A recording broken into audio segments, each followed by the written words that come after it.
नमस्कार दोस्तों और मेरे डियर स्टूडेंट्स, मैं Gaurav Chaudhary lecturer electronics GPC Dausa से आप सबका स्वागत करता हूं। तो ये जो लेक्चर है ये मेरा 6th लेक्चर है इलेक्ट्रिकल के 3rd ईयर के स्टूडेंट्स के लिए। Block diagram fundamentals and reduction techniques जो कि पार्ट 2 है। इससे पहले मैंने बोर्ड वाला लेक्चर लिया था जिसमें मैंने आपको ब्लॉक डायग्राम समझाया था। एक सिस्टम का ब्लॉक डायग्राम, सिस्टम के अंदर अगर छोटे छोटे सब सिस्टम हैं तो उनका ब्लॉक और उनका ब्लॉक डायग्राम से रिप्रेजेंटेशन, और फाइनली समर और कहने का मतलब टेक ऑफ पॉइंट, कुछ एक जो बेसिक्स थे उनको मैंने क्लियर किया था। 4 केसेस को मैंने कंसीडर करते हुए चला था। तो आज हम उससे थोड़ा सा आगे बढ़ेंगे और पहला वाला है जो मतलब इस लेक्चर में जो थे, मतलब जो बोर्ड वाले लेक्चर में, उसको कंसीडर करते हुए हम आगे चलते हैं। तो चलिए हम आगे चलते हैं ब्लॉक डायग्राम फंडामेंटल्स और उसकी रिडक्शन टेक्निक्स के ऊपर। सबसे पहले थोड़ा सा एक बार फिर से हम इंट्रोडक्शन देख लेते हैं जो हमने लास्ट के लेक्चर में देखा था। Block diagram is a short hand graphical representation of a physical system. जाहिर सी बात है, जो मैंने बताया कि कोई भी सिस्टम को अगर हम रिप्रेजेंट कर सकते हैं तो ब्लॉक डायग्राम उनमें से एक है। Illustrating the functional relationship among it's components, जैसे कि आपने इनपुट दिया और उसको पर्टिकुलर एक ब्लॉक यानी एक स्क्वायर या रेक्टेंगल ब्लॉक से आपने उसको रिप्रेजेंट किया जो कि एक पर्टिकुलर रिलेशनशिप बताता है। और a block diagram is a shorthand pictorial representation of the cause and effect relationship of a system. Cause and effect means input और आउटपुट की रिलेशनशिप को पर्टिकुलर एक ब्लॉक से हम रिप्रेजेंट करते हैं जिसमें एरो होते हैं, और फाइनली हम उसकी कोशिश करते हैं मैथमेटिकल हमारा कुछ निकल के सामने आए। जैसे कि आप देख सकते हैं एक पर्टिकुलर हमारा ब्लॉक है जो कि एक डिफरेंशिएटर ब्लॉक है d/dt का। इसमें हम देख लेते हैं मैंने क्या इंक्लूड किया है। The simplest form of the block diagram is the single block with one input and one output. ठीक है। The interior of the rectangle representing the block usually contains a description of और the name of element. अब वो depend करता है, जैसे कि मैंने बताया बहुत टाइम से मैं सिस्टम की डेफिनेशन बता रहा हूँ कि उसके अंदर कुछ भी हो सकता है एलिमेंट हो, कंपोनेंट हो, या हो सकता है कोई भी मतलब पर्टिकुलर ऐसा सिंपल एक मल्टीप्लायर हो या फिर डिवाइडर हो, तो वो डिपेंड करता है सिस्टम के ऊपर। और the symbol for the mathematical operation, जैसा कि मैंने अभी बोला, to be performed on the input to yield the output, यानी वो इनपुट के ऊपर परफॉर्म करेगा और फाइनली इनपुट और उसका सिस्टम के साथ में रिलेशन होते हुए हमें आउटपुट देगा। The arrow represent the direction of information और सिग्नल फ्लो। जैसा कि आप देख रहे हैं कि ये जो हमारा है ये जा रहा है इस इनपुट और फाइनली ये हमारा आ रहा है आउटपुट। तो चलिए हम आगे देखते हैं अब इसमें क्या है। The operation of addition and subtraction have special representation, जो कि मैंने आपको समर का बताया था, उसको हम सबमिशन ब्लॉक भी बोलते हैं। The block becomes a small circle called summing point, exactly जो नेक्स्ट पॉइंट आया, with the appropriate plus or minus sign associated with the arrows entering the circle। ये हम आगे देख लेंगे अभी। any number of inputs may enter a summing point, बिल्कुल। the output is the algebraic sum of inputs। any number of input means कम से कम 2 input तो होनी चाहिए, क्योंकि अगर 2 इनपुट नहीं है तो सिंगल इनपुट का आप एडिशन या सब्ट्रैक्शन कैसे कर सकते हैं। The output is the algebraic sum of the inputs. अब वो बस उसके मतलब साइन के ऊपर डिपेंड करेगा, हो सकता है अगर माइनस है तो वहाँ पर माइनस आ जाएगा। Some books put a cross in the circle, जो कि हम देख लेंगे रिप्रेजेंटेशन में। जैसे कि आप देख रहे हैं ये एक आपका इनपुट x है और एक इनपुट आपका y है, देख सकते हैं यहाँ पर प्लस और यहाँ पर प्लस, इन दोनों का summation that is x plus y, जो कि हमारा आउटपुट है। अगला हम देखें, ये एक हम आपका x इनपुट और ये आपका है y, ये x और ये y, x माइनस वाई आ रहा है क्योंकि यहाँ पर हमारा नेगेटिव साइन है। अगला हम देखते हैं, यहाँ पर आपके 3 इनपुट हैं, x आपका y और z, यानी x plus y plus z। इसी तरीके से आप को ये एक और रिप्रेजेंटेशन होती है जिसमें आप देख सकते हैं ये आपके 2 इनपुट हैं और एक आपका आउटपुट है। यहाँ पर आपकी पोलैरिटी प्लस माइनस जो भी है उस हिसाब से आपका आउटपुट आ जाएगा। तो ये आपका कुछ एक सबमिशन का हुआ जो कि मैंने बोर्ड के लेक्चर में भी डिस्कस किया था। अब components of a block diagram for a linear time invariant system. Students, दरअसल जो हम कंट्रोल सिस्टम में हम जो सिस्टम कंसीडर करते हैं वो लीनियर टाइम इनवेरिएंट सिस्टम होता है। अब ये LTI जिसको हम शॉर्ट फॉर्म में बोलते हैं, ये क्या होता है इसको मैं कभी किसी और लेक्चर में डिस्कस करूँगा। बस अभी हम ये कंसीडर मान के चलते हैं कि जो भी हमारा सिस्टम है जिसमें हमने इनपुट दिया और आउटपुट ले रहे हैं वो LTI सिस्टम होता है। तो अब हम इसमें देखते हैं point, some components are alternatively called elements of the system. Block diagram of 4 components, जो कि हमारे 4 कंपोनेंट्स के ब्लॉक डायग्राम होते हैं, जैसे सिग्नल हुआ, सिस्टम या ब्लॉक हुआ, समिंग जंक्शन हुआ, पिक ऑफ या टेक ऑफ पॉइंट हुआ, जो कि मैं पिछले लेक्चर में अच्छे से डिस्कस कर चुका हूँ। अभी हम इसको रिवीजन पॉइंट ऑफ व्यू से देखते हुए चलते हैं। जैसे कि आपको सिग्नल्स दिख रहा है जो कि एरो से रिप्रेजेंट हो रहा है। जैसे कि आप देख सकते हैं ये आपका RS CS ये नाम है और ये लाप्लास ट्रांसफॉर्म रिप्रेजेंटेशन है। ये जो सिस्टम जो कि मैंने बनाया, हाँ जनरली अगर आप R और C और G लिख रहे हैं तो वो अंडरस्टेबल है, वो समझ में है कि ये जो सिस्टम है वो लाप्लास ट्रांसफॉर्म के बेस पर ही है। ये बहुत ही कॉमन डायग्राम है जो कि आपने देखा होगा और मैं काफ़ी बोर्ड के लेक्चर्स में इसको डिस्कस कर चुका हूँ।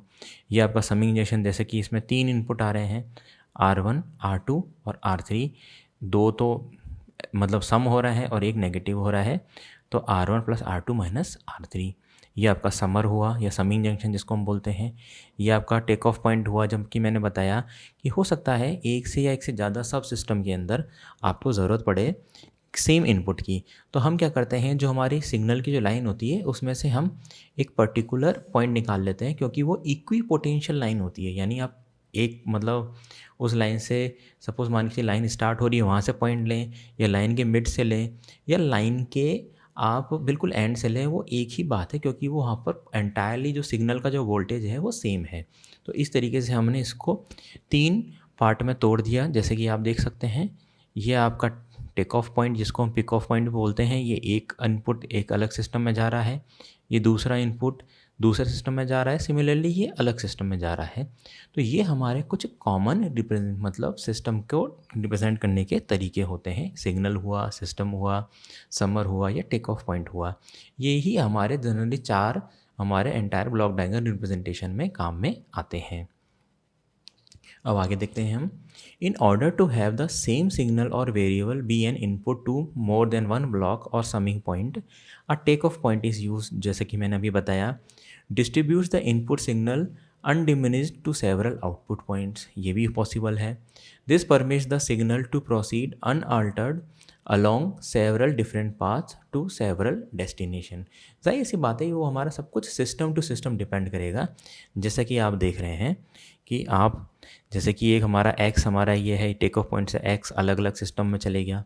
ऐसे जैसे कि हमारा x है, ये हो सकता है ये कहीं और जा रहा हो और ये x और कहीं और निकल गया।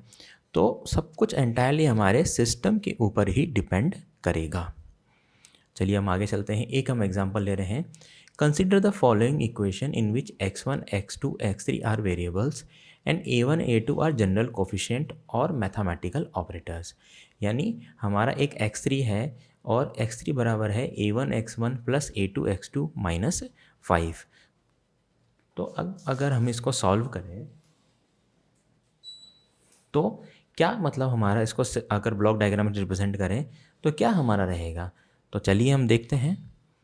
ऐसा कुछ हम कर सकते हैं, a1 x1, फिर हमने एक समर में हमने 3 इनपुट दे दिए, a1 x1 दिया, a2 x2 दिया और 5 दिया।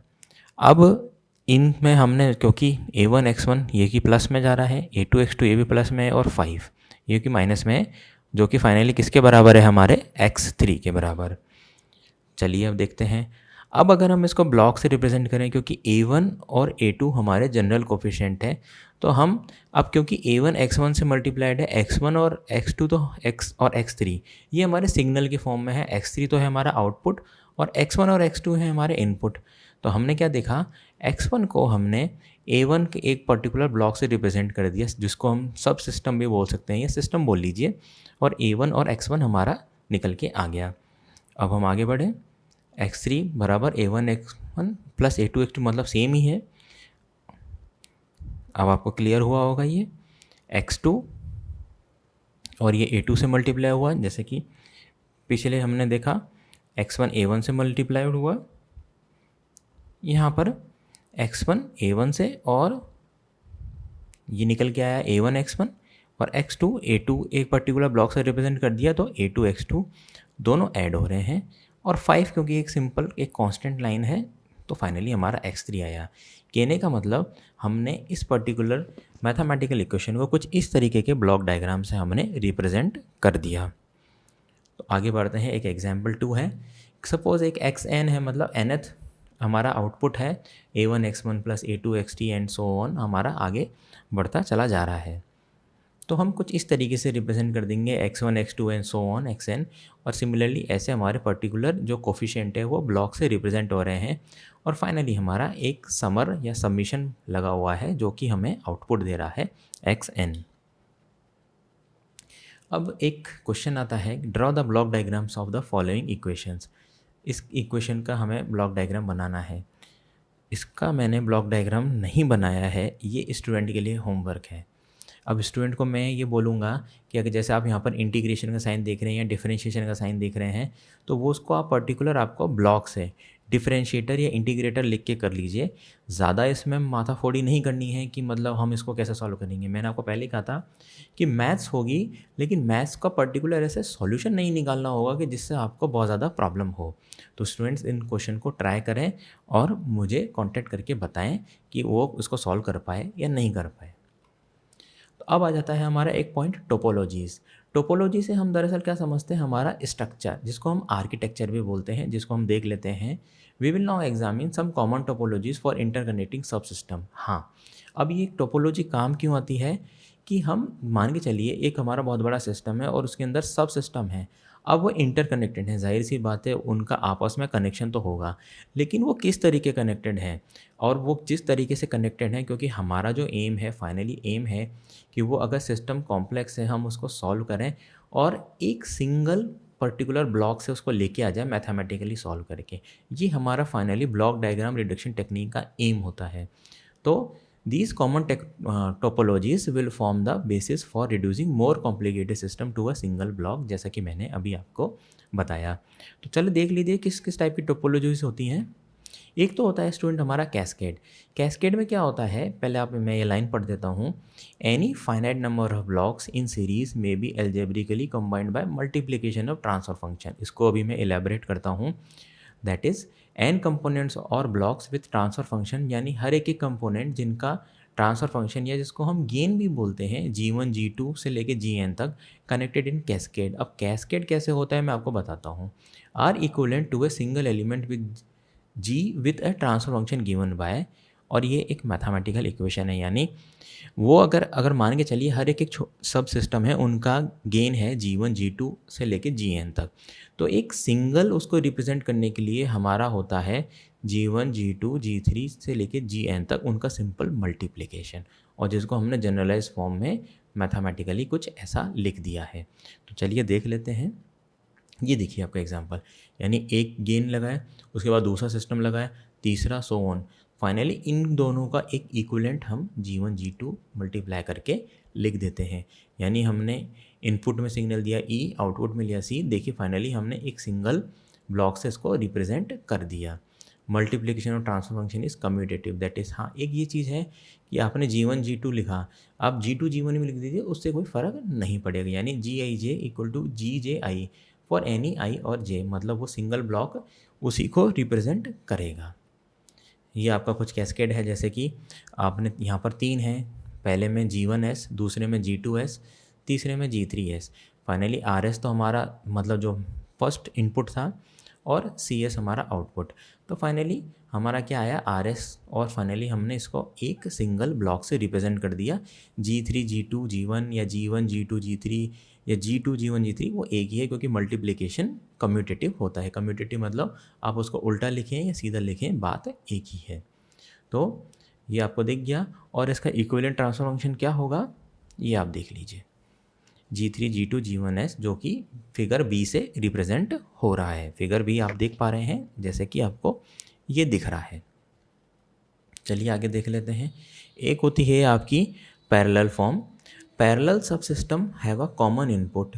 जैसा कि आप देख रहे हैं कि इनका जो इनपुट होता है वो कॉमन है, और फाइनली ये कहीं ना कहीं आकर के कुछ एडअप इनका होता है। ये होता है आपका पैरेलल रिप्रेजेंटेशन। तो इसको हम बोलते हैं, और फाइनली इनका जो होता है एक सिंगल रिप्रेजेंटेशन जो कि एल्जेब्रिक सम होता है। अब यहाँ पर अगर पोलैरिटी अलग है, जैसे कि समर में आप देख रहे हैं या प्लस या माइनस, तो उस हिसाब से हम उसको रिप्रेजेंट करते हैं। आपको और आगे क्लियर होगा। ये देखिए are G1s G2s G3s RS, तो ये जा रहे हैं इधर plus minus plus minus plus minus, general form में रिप्रेजेंटेड है। तो फाइनली हमारा जो CS आया वो क्या आया, plus minus G1s plus minus G2s plus minus G3s और मल्टीप्लाइड बाय ये RS, ये कॉमन। कहने का मतलब हमारा जो ट्रांसफ़र फंक्शन है वो कुछ इस तरीके से, सिंगल ब्लॉक से कुछ इस तरीके से रिप्रेजेंट होगा। बस हमारी पोलैरिटी के ऊपर है। अगर यहाँ प्लस है तो ठीक है, सिंपल G1s, यहाँ प्लस है तो G2s, माइनस है तो माइनस G2s, और अगर यहाँ माइनस है तो माइनस G3s, प्लस है तो प्लस G3s। फाइनली जो इसका इक्विवेलेंट ट्रांसफ़र फंक्शन है वो कुछ ये है। स्टूडेंट्स बहुत ध्यान से देख लें क्योंकि ये क्वेश्चंस में बहुत इंपॉर्टेंट है, और अगर ब्लॉक डायग्राम रिडक्शन टेक्निक में भी आता है तो ये बहुत ही अच्छा पॉइंट है। आपको पैरेलल में लिखना है तो ये आपको देखिए सिंपल 3 ब्लॉक से 1 ब्लॉक से रिप्रेजेंट हो गया। तो इन चीज़ों को वो ध्यान में रखें। कुछ स्टूडेंट को हो सकता है कि शायद इंग्लिश में डेफिनेशन लिखी हो, लेकिन मुझे नहीं लगता कि इसके अंदर कुछ ऐसा है कि आपको इंग्लिश या हिंदी का कुछ आपको कंसिडर करना होगा। एक होता है आपका फीडबैक, यानी फीडबैक मैंने बताया जो कि हमने क्लोज लूप सिस्टम में भी हमने पढ़ा था कि हमारा कुछ पर्टिकुलर एक फीडबैक जाता है हमारा आउटपुट से, मतलब एक पोर्शन ऑफ आउटपुट जो कि फाइनली वापस हमारे सिस्टम के अंदर जाता है, वो होता है हमारा फीडबैक। अब इस फीडबैक को, यानी मान के चलिए एक आपका ये तो फॉरवर्ड में है G1s और ये फीडबैक में जा रहा है G2s। अब हमें इसको इक्वलेंटली रिप्रेजेंट करना है, तो हम इसको कैसे लिखेंगे? हाँ, अगर अब यहाँ से ये नेगेटिव साइन से जा रहा है तो इसको हम बोलते हैं नेगेटिव फीडबैक। अगर if the sign at the summing junction is negative, और positive feedback if the sign is positive. अब क्योंकि यहाँ पर ये नेगेटिव है तो ये नेगेटिव फीडबैक कहलाएगा। तो अब आप देखते हैं ये कुछ आपका कहने का मेरा मतलब है कि ये एक रिप्रेजेंटेशन है जनरल मतलब नेगेटिव फीडबैक कंट्रोल सिस्टम की। हालांकि इसमें दोनों है तो ये नेगेटिव पॉजिटिव दोनों हो सकता है। ये आपका इनपुट ट्रांसड्यूसर, ये फिर से वापस से एक क्लोज लूप कंट्रोल सिस्टम का एग्जांपल है, कंट्रोलर और प्लांट है, और ये आपके कुछ फीडबैक में लगे हुए हैं। तो इसमें आप देख सकते हैं। अब इसको हम इसका जो सिंप्लीफाइड मॉडल कर रहे हैं बी में, यानी इसको हमने मल्टीप्लाई करके, जो कि क्योंकि ये कैस्केड में है तो हमने एक GS से लिख दिया, प्लांट एंड कंट्रोलर दोनों को मिला करके मैथमेटिकली एक सिंगल ब्लॉक से रिप्रेजेंट हो गया जैसे कि हमने कैस्केड में देखा था। और यहाँ पर हम देख रहे हैं हमारा ये जो H1 और H2 है इसको मल्टीप्लाई करके हमने एक सिंगल उससे लिख दिया। अब ये हमारा एक सिंगल उसके फॉर्म में निकल के आ गया। अब हम देखते हैं कि हमारा एक्चुअली में क्या है। एक चीज़ और, ये इनपुट ट्रांसड्यूसर है, इसको भी क्योंकि ये ट्रांसड्यूसर करता है तो हम यहाँ पर R1 और G1s हम इसको फॉर्म में हमने यहाँ पर R ऐसे लिया है क्योंकि हमने इसका भी गेन 1 माना है, मतलब जो हमने लाइन दी एज इट इज़ लाइन हमें यहाँ पर मिल रही है। तो कुछ इसका जो आएगा हमारा GS/1 प्लस माइनस GS/HS, ये हमारा फाइनली जो ट्रांसफ़र फंक्शन बनेगा वो कुछ ऐसा आएगा। अब वो कैसा आएगा वो हम इसको आगे सॉल्व करके मैं आपको बताऊंगा। अभी के लिए आप इसमें देखिए जो इसका मतलब इक्विवेलेंट वो ट्रांसफ़र फंक्शन है वो है GS/1 प्लस माइनस GS/HS। अब ये प्लस तो तब आएगा जब हमारा नेगेटिव फीडबैक है, इंपॉर्टेंट पॉइंट। प्लस तब आएगा जब हमारा नेगेटिव फीडबैक है, यानी आपने यहाँ पे अगर नेगेटिव फीडबैक दिया तो यहाँ पर आपको प्लस मिलेगा, और अगर आपने यहाँ पर पॉजिटिव दिया तो आपको माइनस मिलेगा, जो कि हम सॉल्व करके इसको देखेंगे। अब कैरेक्टरिस्टिक इक्वेशन होती है ये भी के लिए अभी आप देख लीजिए, जो कि मैं इसको बॉर्ड प्लॉट और आगे अपने नाइक्विस्ट क्राइटेरिया में समझाऊंगा रूट लोकस में भी, लेकिन फिर भी आप देख लीजिए जो कि इसको हम कैरेक्टरिस्टिक इक्वेशन भी बोलते हैं GS/1 प्लस माइनस GS/HS, जो कि हमारे क्लोज लूप ट्रांसफ़र फंक्शन की होती है। और denominator of close loop transfer function determines the characteristic equation of the system. ये 1 प्लस माइनस GS/HS दरअसल हमारी क्लोज लूप ट्रांसफर फंक्शन की कैरेक्टरिस्टिक इक्वेशन होती है, और जिसको आम तौर पे 1 प्लस GS/HS इक्वल्स टू 0, ये आगे का पॉइंट है, इसको हम अभी थोड़े टाइम के लिए थोड़ा सा स्किप करते हैं। ये हमारा कुछ कैनोनिकल फॉर्म होता है फीडबैक का, जिसको आप देख लीजिए एक बार। ये सारे वही पॉइंट हैं। तो हम आगे बढ़ते हैं। G तो होता है हमारा डायरेक्ट ट्रांसफर फंक्शन जिसको हम फॉरवर्ड बोलते हैं। H होता है हमारा फीडबैक जैसा कि मैंने बताया। GH होता है हमारा ओपन लूप ट्रांसफर फंक्शन, इसको मैं आपको बताऊंगा सॉल्व करके। और सी बाय आर होता है हमारा क्लोज लूप ट्रांसफर फंक्शन या फिर कंट्रोल रेशियो, यानी C upon R, output upon input, जो कि G upon one plus minus G H जो कि आया था। और ई बाय आर होता है हमारा एक्चुएटिंग सिग्नल, यानी ई जो आप देख रहे हैं एरर डिवाइडेड बाय आर, जिसका हमारा होता है one upon one plus minus G H. ये आपको स्टूडेंट्स आगे का है, अभी यहाँ पर लिख के नहीं, इसको बोर्ड पे मैं सॉल्व करूँगा, अभी के लिए आप इसको चाहें तो नोट कर लें। और बी बाय आर, बी जो हमारा फीडबैक का आउटपुट है, और आर ये होता है हमारा प्राइमरी फीडबैक रेशियो, जो कि होता है जी H upon one plus minus G H. अब ये कैसे आ रहे हैं, यही हमारा सॉल्व करने का तरीका है। Open loop transfer function, feed forward transfer function, control ratio, feedback ratio, error ratio, close loop transfer function, characteristic equation and close loop poles and zeros. अभी हम इसको नहीं पढ़ते हैं। कैरेक्टरिस्टिक इक्वेशन जैसा कि मैंने आपको बताया, अभी के लिए आप ये देख लीजिए, कंट्रोल रेशियो और कैरेक्टरिस्टिक इक्वेशन होती है क्लोज लूप की one plus minus G H equals to zero, या फिर हम जी एस एच एस भी लिख सकते हैं, बात एक ही है। अब एक होता है हमारा यूनिटी फीडबैक सिस्टम, जिसमें हम एच की वैल्यू, जैसे कि आप देख पा रहे हैं, ये जो एच है यहाँ पर हमारा वन है, यूनिटी मतलब इसकी वैल्यू हमारी वन है। तो इस तरीके से, या फिर हम इसको ऐसे भी रिप्रेजेंट कर सकते हैं, कुछ इस फॉर्म में आएगा जी एच हमारा मल्टीप्लाइड, क्योंकि वो एच से डिवाइड हो जाएगा जब हम सॉल्व करेंगे। तो ओवरऑल बात एक ही है। तो हम आगे बढ़ते हैं और अब हम देख लेते हैं रिडक्शन टेक्निक्स, कंबाइनिंग ब्लॉक्स इन कैस्केड, जो कि मैंने बताया सिंगल ब्लॉक से रिप्रेजेंट हो गए, पैरेलल में दोनों का एडिशन हो गया। अब हमने लास्ट बोर्ड पे पढ़ा था, अगर हम समर पॉइंट को ब्लॉक्स के इस तरफ लेके जाते हैं, यानी अगर ये हमारा समर है, इसको हम इधर ला रहे हैं, तो हमें एक गेन से मल्टीप्लाई करना पड़ता है, जो कि पिछले लेक्चर को स्टूडेंट ज़रूर कंसिडर करें।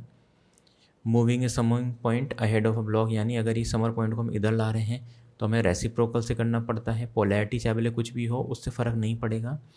मूविंग अ पिक ऑफ या take off point behind the block, अगर इधर ला रहे हैं हम ब्लॉक के, या फिर हम इसे कह सकते हैं कि इसकी फॉरवर्ड डायरेक्शन में उठा के ला रहे हैं, तो हमें reciprocal of G one by G करना पड़ता है।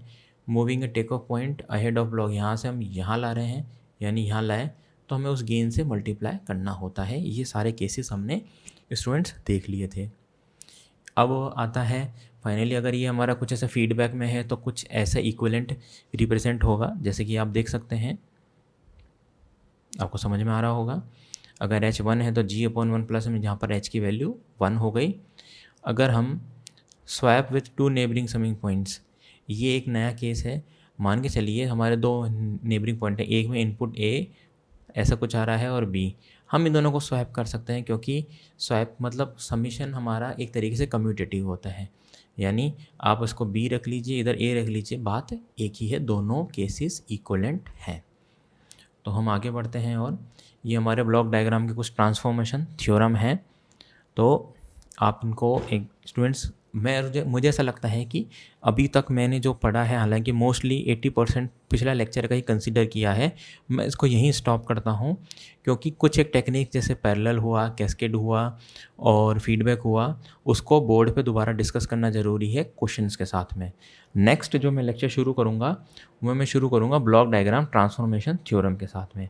तब तक के लिए स्टूडेंट्स इनको यहाँ तक पढ़ें, अपना ध्यान रखें कोरोना महामारी में, और पढ़ाई को बिल्कुल भी ना छोड़ें। Thank you.